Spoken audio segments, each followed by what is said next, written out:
Now a true scavenger came in, a public tramp who begged around the town of Ithaca, a byword for his insatiable swag belly, feeding and drinking, dawn to dark. No pith was in him, and no nerve, huge as he looked.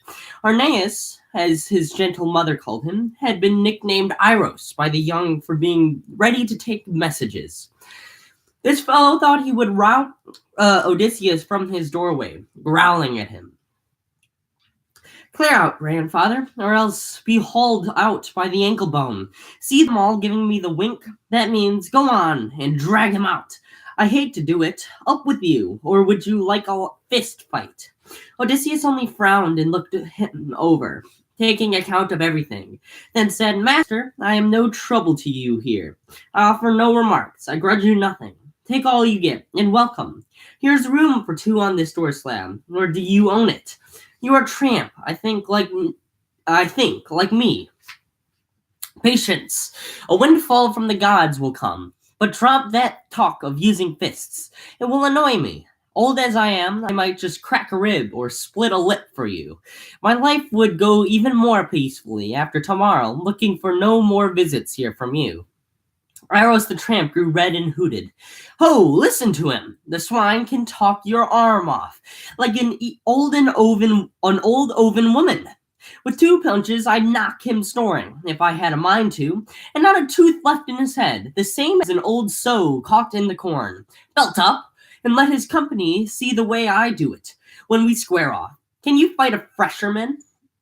Under the lofty doorway, on the doorsill of the wide, smooth ash, they held his rough exchange. And the tall, full-blooded suitor, Antinous, overhearing, broke into happy laughter. Then he said to the others, Oh, my friends, no luck like this ever turned up before. What a farce heaven has brought this house. The stranger and Irus have had words. They brag of boxing, into the ring they go, and talk no more. All the young men got on their feet now, laughing, to crowd around the ragged pair. Antinous called out, Gentlemen, quiet! One more thing. Here are goat stomachs ready on the fire, stuffed with blood and fat. Good supper pudding. The man who wins this gallant bout may step up here and take the one he likes. And let him feast with us from this day on. And no other beggar will be admitted here when we are at our wine. This pleased them all, but now that wily man, Odysseus muttered, an old huck, has no business fighting a young man, but my belly nags me. Nothing will do, but I must take a beating. Well then, let every man here swear an oath not to step in for Irus. No one throw a punch for luck. I could be whipped that way. So much the suitors were content to swear, but after they reeled off their oaths, Telemachus put in a word to clench it, saying, Friend, if you will stand and fight as pride requires, don't worry about a foul blow from behind. Whoever hits you will take on the crowd. You have my word as a host. You have the word of these 2 kings, Antinous and Eurymachus, a pair of thinking men. All shouted aye. So now Odysseus made his shirt a belt and roped his rags around his loins, barring his hurdler's thighs and boxer's breadth up shoulder. This dense rib sheath and upper arms. Athena stood nearby to give him bulk and power, while the young suitors watched with narrow eyes, and comments went around. By God, old Irus, now Tyros. My God, old Irus, now Retiros. Oh my God. Oh, okay.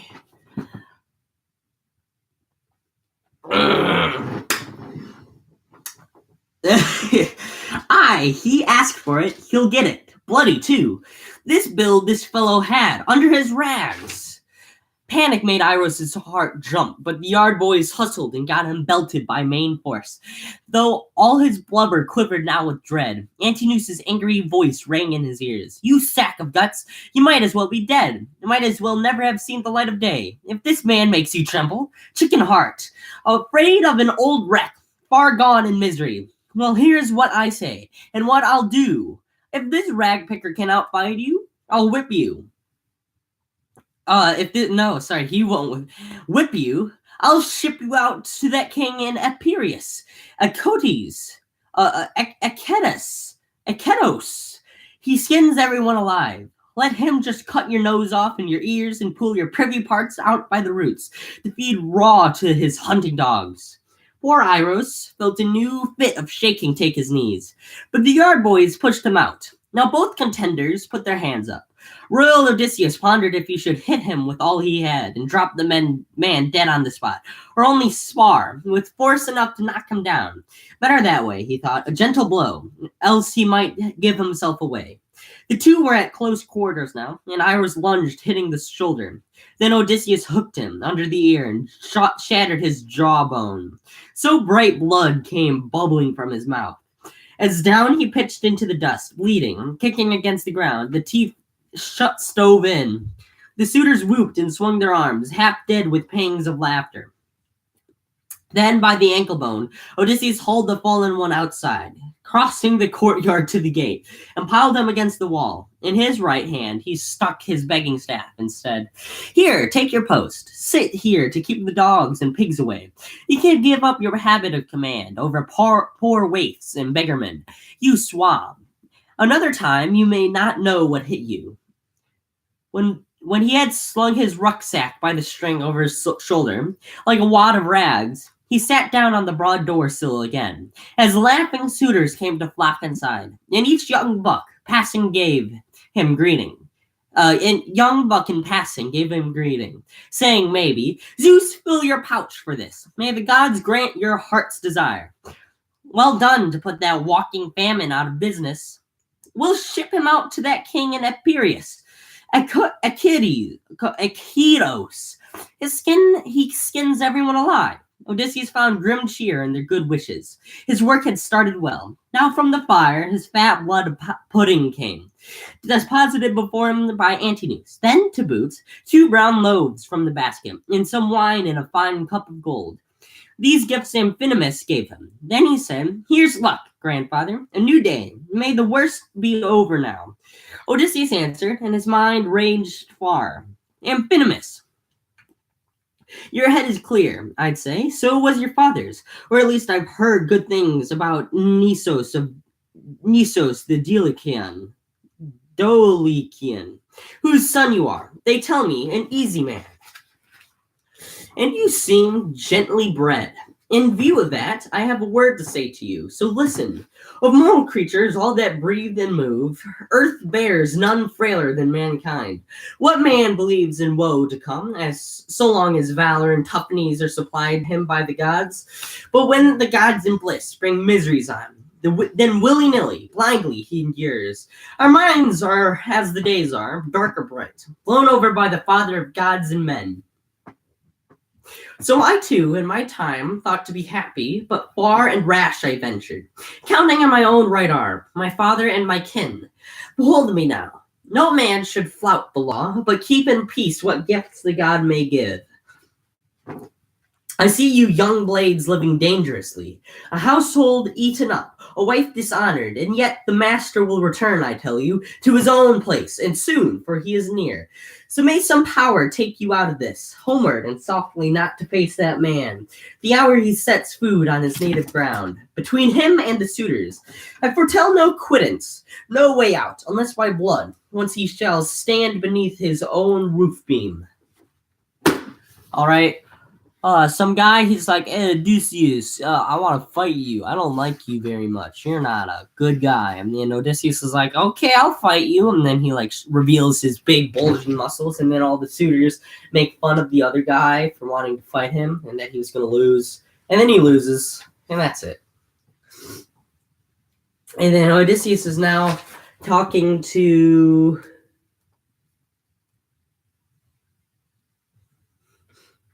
Amphinomus, and he's saying that the suitors are going to all basically die from Odysseus. He's warning Amphinomus because Amphinomus is the good suitor, right? He's actually like a decent person.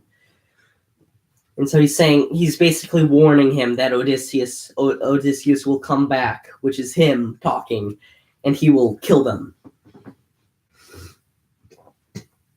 Gravely, when he had done, he made libation and took a sip of honey-hearted wine. giving the cup then back into the hands of these young noble men. Amphidamus, for his part, shaking his head with chill and burdened breast, turned in the great hall. Now his heart foreknew the wrath to come, but he could not take flight, by Athena bound there. Death would have him. Wait, look at my socks. Very nice. Sorry. Death would have him broken by a spear thrown by Telemachus. So he sat down where he had sat before. And now, heart prompting from the gray-eyed Athenas came to the quiet queen, Penelope, a wish to show herself before the suitors, for thus by fanning their desire again.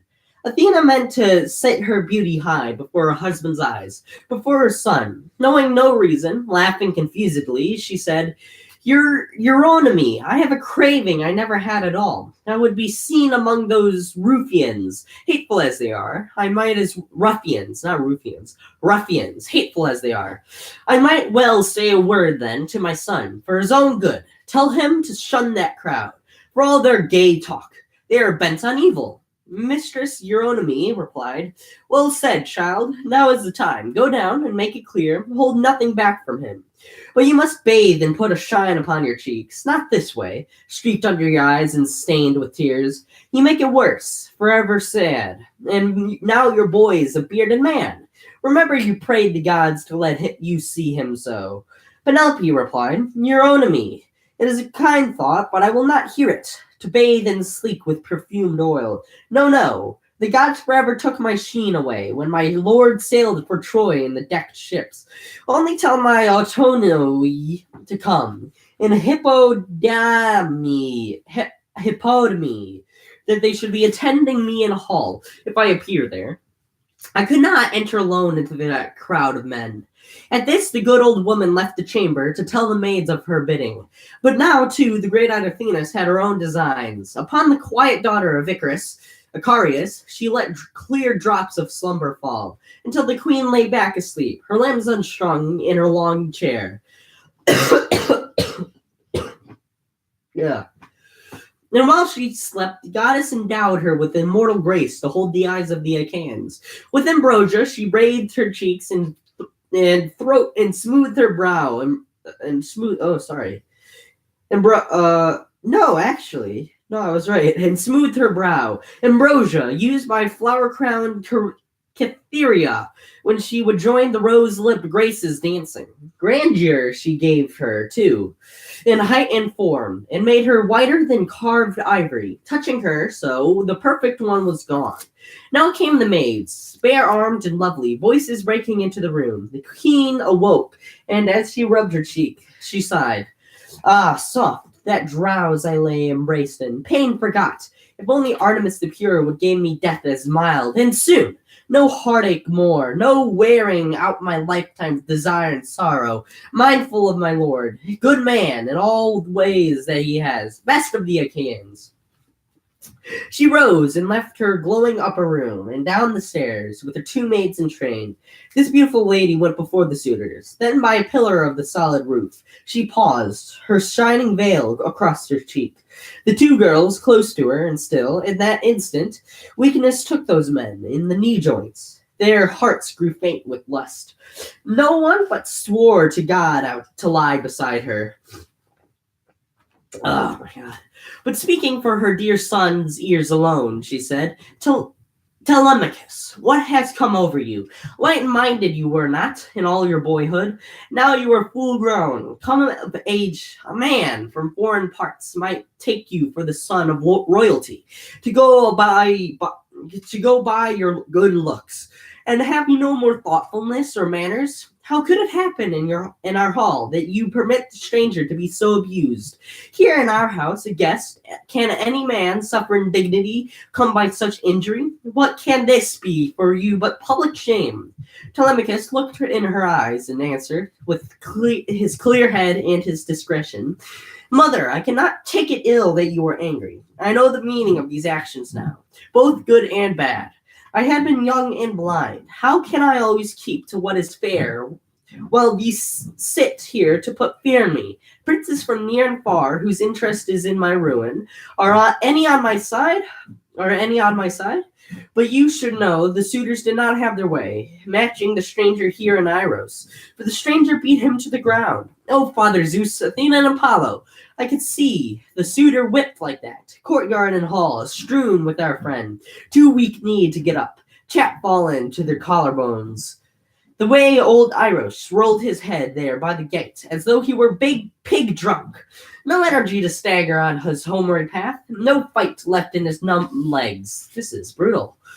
Thus Penelope reproached her son and replied, now interrupting, Eurymachus called out to her, Penelope, deep-minded queen, daughter of Icarius, if all Achaeans in the land of Argos only saw you now, what hundreds more would join your suitors here to feast tomorrow? Beauty like yours no woman had before, or majesty, or mastery. She answered, Eurymachus, my qualities, I know. My face, my figure, all were lost or blighted when the Achaeans crossed the sea to Troy. Odysseus, my lord, among the rest. If you returned, if you were here to care for me, I might be happily renowned. But grief instead heaven sent me. Years of pain, can I bring it? The day he left this island, enfolding my right hand and wrist in his, he said, my lady, the Achaean troops will not easily make it home again.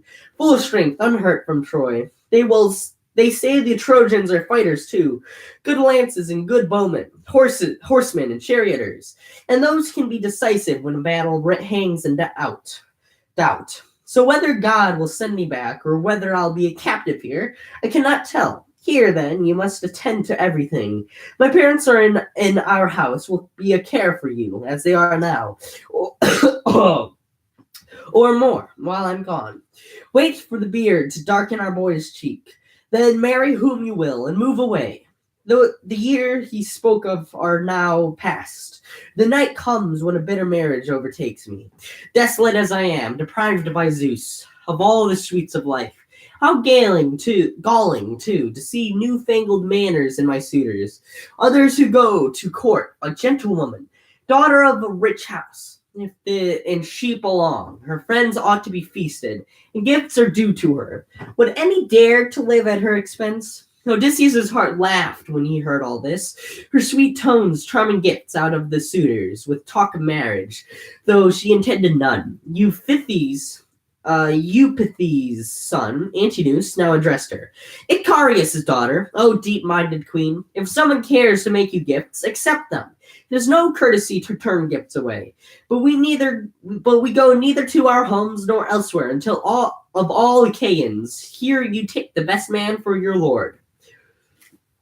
Pleased at this answer, every man sent a squire to fetch a gift. Antinous, a wide, resplendent robe, embroidered fine, and fastened with 12 brooches, pins pressed into sheathing tubes of gold.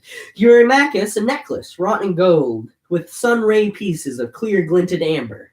Eurydimus's men came back with pendants, eardrops, and triplet clusters of warm lights.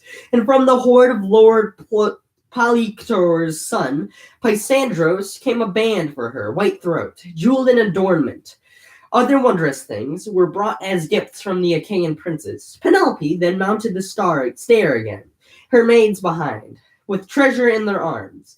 And now the suitors gave themselves to dancing, to heart and haunting song, as night drew on. How much longer?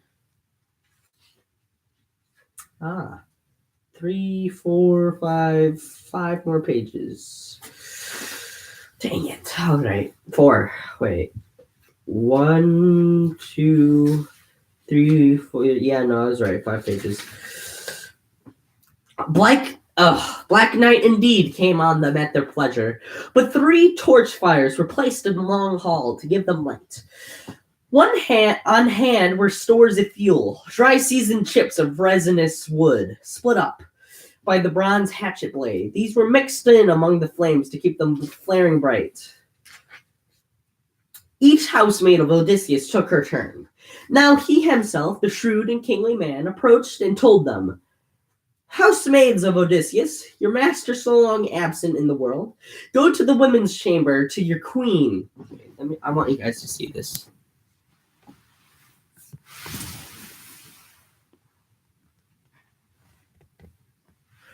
So you'll just see Mr. Bunny eating a bear alive while I'm reading this, and also my jacket, apparently. There we are. Actually, no, he probably will chew on this jacket as well, so I'll just put that there in case he wants to switch. All right, anyway. Housemaids of Odysseus, your master so long absent in the world, go to the women's chambers, to your queen, attend her, make the distaff whirl, divert her, stay in her room, comb wool for her. I stand here ready to tend these flares and offer light to everyone. They cannot tire me out, even if they wish to drink till dawn. So what's going on here is Odysseus is after the fight, they say, I'm gonna bring this guy to the king who will scalp him alive. And Odysseus is like, well, you're a good guy. You probably should watch out for when I kill all of you. And then just some wandering around the subject, Penelope comes down and she's like, oh, I miss Odysseus. I want these suitors gone. And she's just talking to Telemachus, and then she's also like, Telemachus, why would you let a battle happen in our house? That's not good, especially with the suitors. Telemachus is like, but the suitors lost. And I thought it was really cool because I got to see that guy's lifeless, limp body. It was really cool. And the suitors are all like, Penelope, we want you so badly. And then they start getting her gifts. And they start preparing gifts.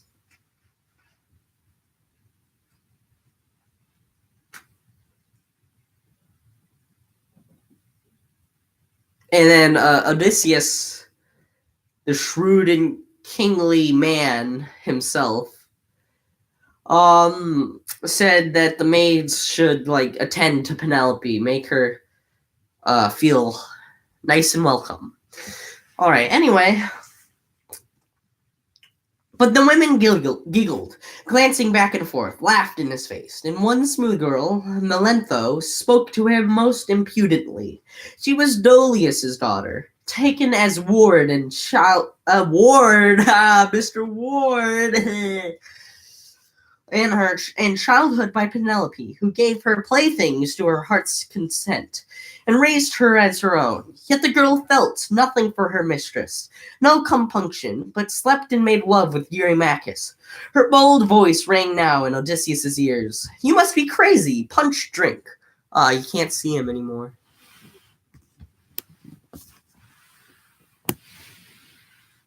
I'm holding my laptop and my book. So, I have to be careful. You must be crazy. Punch drunk. You old goat. Instead of going out to find a smithy to keep warm in or a tavern bench, you stay putting your oar in. Amid all your men, numbskull, not to be scared.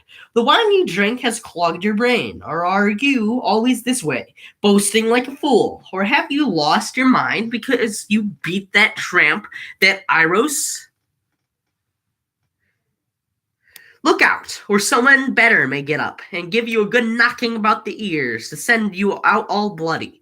But Odysseus glared at her under his brows and said, 1 minute, let me tell Telemachus how you talk in the hall. Oh my God.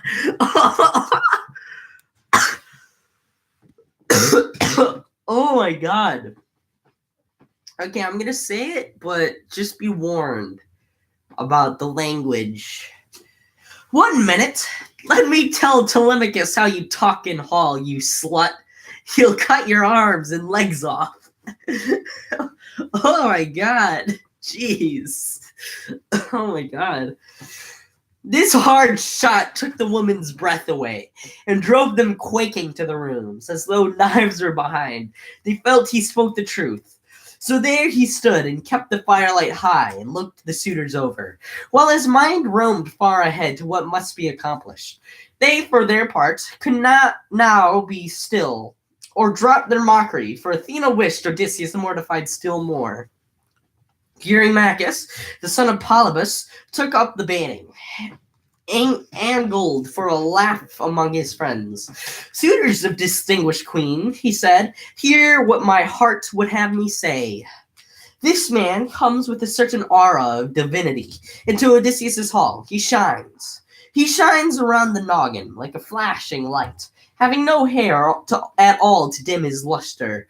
Then, turning to Odysseus, raider of cities, he went on, Friend, you have a mind to work, do you? Could I hire you to clear stones from wasteland for me? You'll be paid enough, collecting boundary walls and planting trees. How to give you a bread ration every day, a cloak to wrap in, sandals for your feet. Oh no, you learned your dodges long ago. No honest sweat. You'd rather tramp in the country begging to keep your hoggish belly full.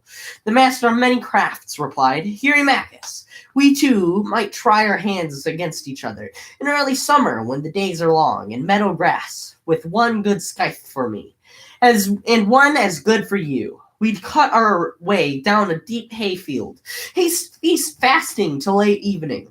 Or we could try our hands behind a plow, driving the best of oxen, fat, well fed, well matched for age and pulling power, and say 4 strips apiece of loam the share could break. You'd see then, if I cleft you a straight furrow, competition in arms, if Zeus Cronion roused up a scuffle now, gave me a shield, 2 spears, a dogskin cap with plate of bronze to fit my temples, and you'd see me go where the first rank of fighters lock in battle.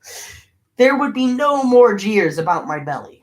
You thick-skinned menace to all courtesy. You think you are a great man and a champion, but up against a few men, poor stuff at that. Just let Odysseus return. Those doors wide open as they are, you find too narrow to suit you on your sudden journey out. No fury mounted on Eurymachus, who scowled and shot back. Bundle of rags and lice. By God, I'll make you suffer for your gall. You insolent gabble before all of our men. He had his footstool out, but now Odysseus took to his haunches by Amphinomus's knees, fearing Eurymachus's missile as it flew. It clipped a wine steward on the serving hand, so that his pitcher dropped with a loud clang while he fell backwards. Cursing in the dust, in the shadowy hall, a low sound rose of suitors, murmuring to one another. Aye, they said. Where's Mr. Bunny? Oh, there he is. You guys can still see him. Aye, they said, this vagabond would have done well to perish somewhere else, and make us no such rumpus. Here we are, quarreling over tramps, good meat and wine forgotten, good sense gone by the board. Telemachus, oh my God. Telemachus, his young heart high, put in, bright souls alight with wine. Oh, look. I knew he'd go for my jacket. Oh, shoot. Telemachus, his... Your bunny's out? Yeah. And also I'm reading. Oh, here, close. Oh, okay, thank you, Dad. Appreciate it. You're great, Dad. I love you. His young heart high, put in, bright souls alight with wine. You can no longer hide the cups you've taken. Aye, some god is goading you. Why not go home to bed? I mean, when you were moved to. No one jumps at my command. Struck by his blithe manner, the young men's teeth grew fixed in their underlips.